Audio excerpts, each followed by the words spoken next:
Baik, jadi kembali ke teknis penguburan tadi. Labina itu tanah yang dibentuk seperti batu bata. Ya, fungsinya apa? Yang pertama untuk jadi bantal. Bisa bentuknya bulat, bisa bentuknya seperti batu bata. Ya. Fungsinya untuk bantal mayit tadi ketika dimiringkan, sama untuk penyangga tubuhnya. Ya. Kalau misalkan kurang lurus, itu kan bisa disangga, dipakai penyangga labina tersebut. Setelah ditutupi labina, liang lahatnya baru ditutupi dengan papan biasanya kita kan. Sudah, setelah tutupi papan baru kita timbun dengan tanah seperti itu. Nah, yang kita lihat dari proses awal tadi sampai menguburkan, ya, kita mulai jam 10:30, sekarang 10:30. Itu kita sambil teori. Tapi kalau kita sambil praktek baik, insya Allah waktunya kurang dari itu kita sudah menguburkan jenazah. Cepat kan sebenarnya kan? Cuman yang kadang bikin lama ini kebiasaan yang mungkin sulit ditinggalkan. Di antaranya apa? Nunggu keluarga jauh dulu, ya. Sebenarnya kalau orang sudah ngerti, itu nggak perlu ditunggu, ya. Karena untuk apa juga ditunggu? Apakah ketika datang nyawanya akan kembali? Kan tidak, ya kan? Jadi kalau perintah Nabi SAW, wa asri'u fil janazah, bersegeralah ngurus jenazah. Sudah. Ini kita sudah buktikan sendiri, sejam sambil teori itu selesai, ya kan? Karena kalau realnya kan pasti ada tim mandikan, tim kafani, tim kuburan pasti ada. Insya Allah lebih cepat lagi, ya kan? Nah, wallahu a'lam bishawab. Ya, ini bisa disampaikan. Ada diskusi? Nah.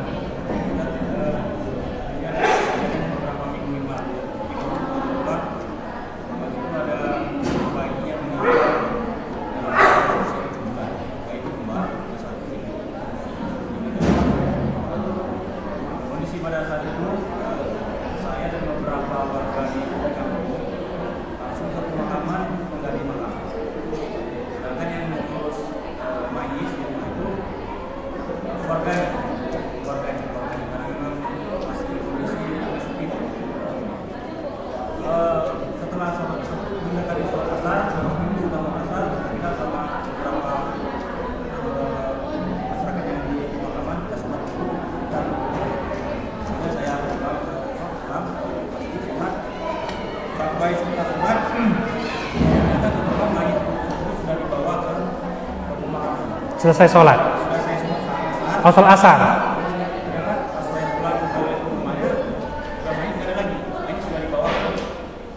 Belum disolatin. Kemudian saya tanya setelah pas sampai ke pemakaman sudah ditimbun oleh keluarganya. Kemudian saya tanya sama yang tua di sana, keluarganya tua, neneknya, saya tanya, tadi mayatnya sudah disolatkan belum? Belum, anak. Pada saat itu saat kami mendapatkan mayat tersebut belum disolatkan, dan kecil kemungkinan mayat tersebut sudah dimandikan. Kemungkinan besarnya tidak dimandikan. Tidak dimandikan. Karena ada satu orang warga yang di tempat kami itu mengatakan, mayat bayi ini nggak usah dimandikan, karena sudah bersih. Jadi pemahaman seperti itu. Iya. Kondisi pada saat itu kemungkinan tidak dimandikan, tapi sudah dikafankan, dikuburkan dan tidak disolatkan. Iya. Jadi akhirnya saya ajak satu orang untuk menyolatkan di kuburan. Cuman ada beberapa seperti memandikan kami tidak, terus mengkafankan saya juga tidak mengerti. Jadi hanya bisa mensolatkan. Iya. Ini terkait bayi yang keguguran, ya. Bayi itu, janin itu baru ada nyawanya usia berapa? Arba'in. 120 hari. Ya, berarti 120 hari berapa bulan? 4 bulan. Nah, itu bayi janin sudah ada nyawanya. Kata para ulama, kalau janin keguguran usia 4 bulan ke atas, itu perlakuannya sama seperti yang hidup. Artinya apa? Dimandikan, dikafani, ya kan? Kemudian disolatkan, seperti itu. Beda kalau dia 4 bulan ke bawah, belum ada nyawanya, jadi langsung dikafani dan dikuburkan, karena dia belum ada belum ada nyawanya. Nah, terkait kasus tadi ya, edukasi yang benar adalah bahwasannya 7 bulan usianya itu tetap dimandikan ya, dan benar antum karena tidak sempat menyolatkan langsung disolatkan di atas kuburan ya. Cuman yang terlewatkan adalah memandikan ya. Mudah-mudahan Allah memaafkan kesalahan tersebut ya, karena memandikan itu tugas kita fardu kifayah, tapi mayitnya wajib mandi ya. Nah, ala kulli hal karena miskomunikasi tadi, mudah-mudahan Allah Maha mengetahui, Allah memang Al-Alim ya, Al-Hakim, dan insyaallah Allah Al-Ghafur, Allah akan memaafkan kekeliruan tersebut ya. Nah, seperti itu. Ada lagi? Nah. Assalamualaikum warahmatullahi wabarakatuh. Agak main sedikit Ustaz. Ya. Menanya masalah ini apa itu, waktu orang menghadapi sakratul maut itu, apakah ada tuntunannya dibacakan Yasin atau dituntun terus Ustaz? Terima kasih. Iqra'u Yasin ala mautah. Dalilnya ya. Bacakanlah surah Yasin pada orang-orang yang mau meninggal di antara kalian. Baik. Itu dalilnya. Cuman dalil ini memang banyak para ulama yang mengkritisinya. Ya. Ala kulli hal, kalau ana memandang khusus untuk orang yang lagi sakaratul maut, ya, ini memang khilafnya bisa dikatakan muktabar. Yang khusus sakaratul maut ya, bukan yang sudah meninggal ya. Bedakan antara sudah meninggal dengan sakaratul maut. Ya, karena orang yang sakaratul maut ketika dibacakan Al-Qur'an, salah satunya surat Yasin, ya, bisa jadi itu wasilah untuk mempermudah proses dia merasakan sakaratul maut. Baik. Yang valid, yang sahih itu adalah kita mentalkinnya dengan kalimat tauhid la ilaha illallah. Man kana akhiru kalamihi la ilaha illallah dakhala jannah. Barang siapa yang ucapan terakhirnya la ilaha illallah, dia akan masuk surga. Nah, ini perlu diperhatikan juga ya. Kalau misalnya ada keluarga yang bacakan Yasin, silakan. Cuman pastikan jangan mengganggu proses sakaratul maut ini. Ya, pastikan bacaan Yasin itu murni untuk memudahkan agar proses sakaratul maut itu bisa berjalan dengan mudah dan lancar. Ketika sudah ditalkin, mayit sudah mengatakan la ilaha illallah, sudah. Ya, tinggal kita tunggu proses dia. Kalau dia mengucapkan kalimat lain lagi, baru kita talkin lagi. Ya, sampai benar-benar ucapan terakhir dia la ilaha illallah. Nah, sebagian orang itu kan keliru. Sudah diucapkan talqin la ilaha illallah ya, ada yang ngajak ngobrol ya. Enggak, tunggu prosesnya ya, sambil mungkin silakan yang mau bacakan Al-Quran silakan ya. Kalau kita menganjurkan itu tidak hanya surah Yasin ya, baca ayat-ayat Al-Quran yang bermanfaat, karena Al-Quran itu kan syifa, penyembuh ya. Jadi tidak terkhusus hanya surat Yasin saja. Cuman yang perlu diperhatikan tadi, ketika sudah mengucapkan la ilaha illallah, pastikan mayit ini tidak mengucapkan kata yang lain ya. Karena kalau dia mengucapkan kata yang lain, talqin lagi kita untuk memastikan ucapan terakhirnya la ilaha illallah. Nah, ada lagi?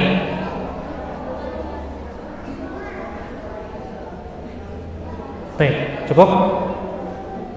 Nah,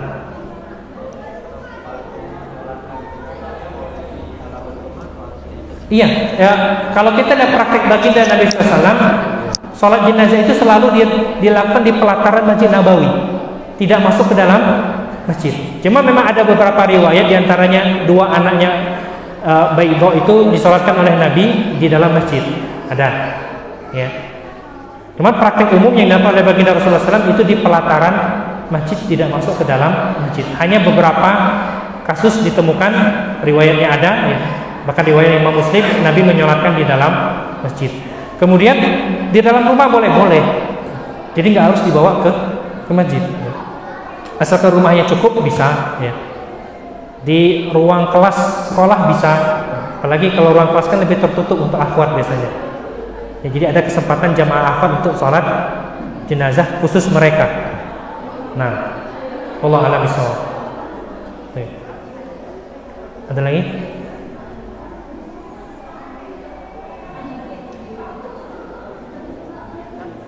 Nah. Nah, itu teknis itu kembali ke nggak ada ukuran bakunya, ya. Sudah terasa nyaman. Jadi kita bayang kalau kita posisi itu nyaman nggak kira-kira miringnya, ya kan? Setelah terasa nyaman maka itu sudah cukup, insya Allah. Ya, jadi labinah bantal tadi itu fungsinya untuk lebih ke arah kenyamanan. Ya. Bagaimana kita tidur pengen nyaman, begitu juga mayit diusahakan dibuat nyaman di tempat tidur terakhirnya di dunia. Ya. Nah, baik. 4 penjuru, Allah alam, nggak tahu. Maksudnya apa 4 penjuru itu? Lubang 4 penjuru. Iya. Untuk sebelum mas kan sudah tutup tuh papan kan. Nah itu waktu nak masukkan tanah itu dicampur dulu ke 4 sudut tuh. Itu memang ada riwayatnya atau enggak? Allah alam, Anda baru dengar di sini ya. Nggak tahu. Mungkin ada yang tahu ilmunya, Anda nggak tahu. Kalau Anda baru lihat di sini ya. Allah alam, Anda nggak tahu itu. Siapa nih? Antum? Sudah. Sama pertanyaannya, Masya Allah. Sudah?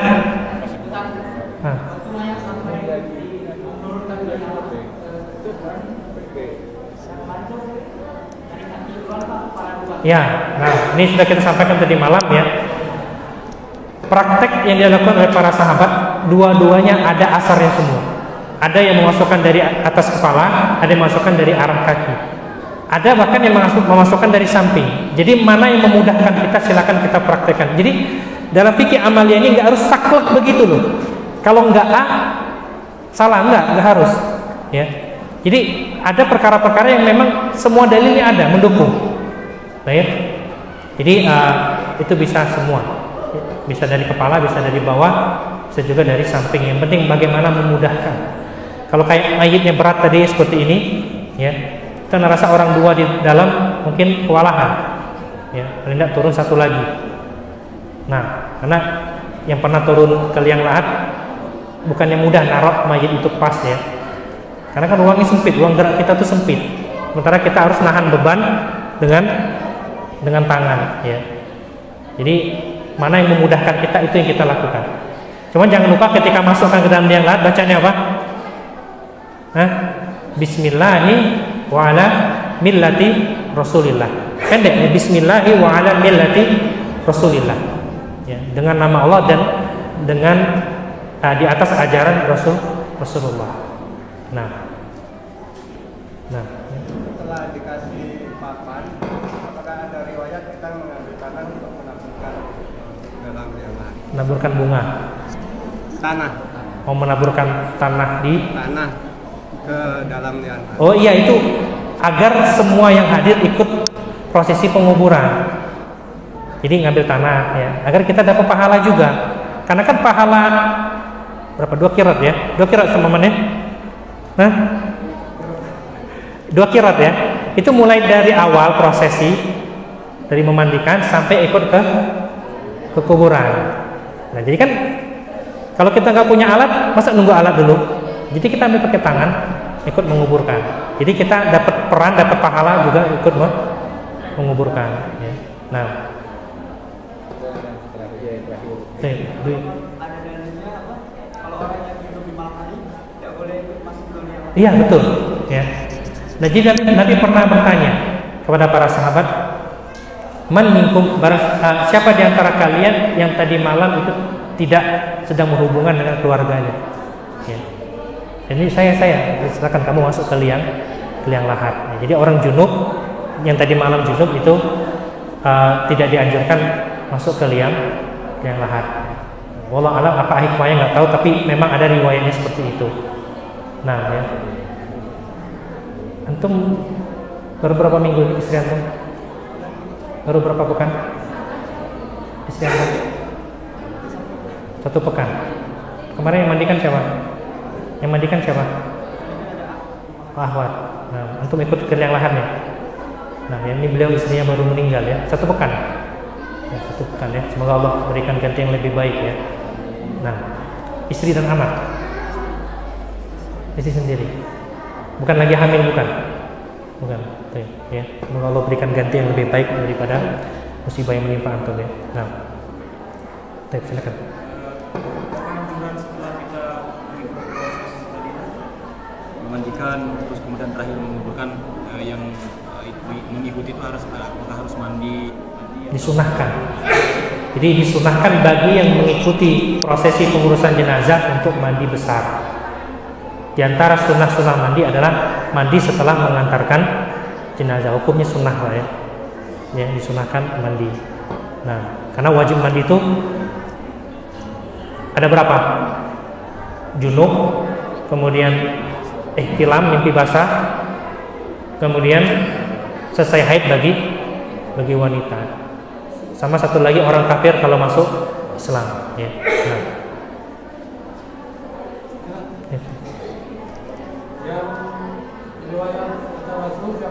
Al-Baqarah silakan masuk dalam kuburan untuk kubur nanti masuk. Allah alam redaksi yang anda tahu redaksi ketika syuhada Uhud ya. Siapa yang paling banyak hafalan Al-Qur'annya itu dia lebih didahulukan masuk ke dalam liang lahat ya. Jadi kan ketika syuhada Uhud itu ada beberapa sahabat dikuburkan dalam satu liang lahat. Jadi lebih didahulukan yang mereka lebih banyak hafalan Al-Qur'annya. Adapun redaksi seperti itu Allah alam mana belum tahu ya. Nah, mungkin sampai di sini materi kita dan praktek kita. Sebentar lagi waktu zuhur ya. Yang mau nunggu zuhur di sini silakan. Yang mau pulang juga silakan ya. Tetap hati-hati di jalan dan semoga Allah mudahkan untuk kita terus melangkah, mengupgrade informasi tentang agama kita, terus belajar dan terus belajar sampai kapan kata Imam Ahmad minal mahdi ilal lahdi. Dari mulai kita dilahirkan sampai kita masuk ke liang lahat nanti tidak berhenti untuk terus belajar ya. Ana akhiri ya. Wabillahi taufiq wal hidayah. Subhanakallahumma wa bihamdika asyhadu an la ilaha illa anta astaghfiruka wa atubu ilaik. Assalamualaikum warahmatullahi wabarakatuh.